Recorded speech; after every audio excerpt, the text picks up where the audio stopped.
Alam mo ba? Ayan, tutubi. Tutubi. Ay! Buhay! Nasubukan mo na bang manghuli ng tutubi noong bata ka pa? Grabe no? Parang kailan lang at ang sarap balikan. Pero tanong ko lang, noong mga panahong iyon, nahirapan ka rin bang humuli ng mga tutubi? Wala na.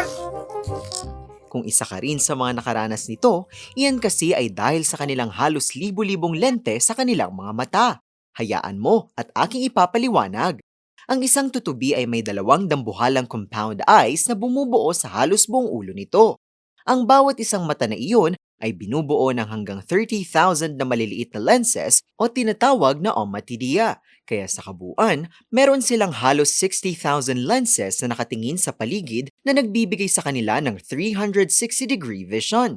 At dahil sa dami ng kanilang mata, ang utak ng tutubi ay kayang pumroseso ng mga galaw na 10 times na mas mabilis kumpara sa mga tao.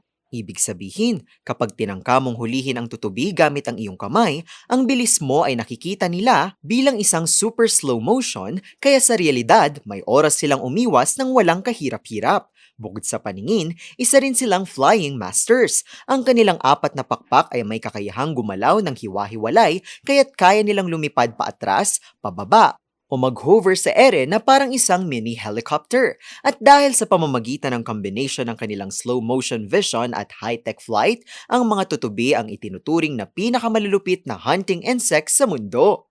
May trivia pa ba kayong nais malaman? I-comment na yan at ito ay aming aalamin. Ngayon, alam mo na!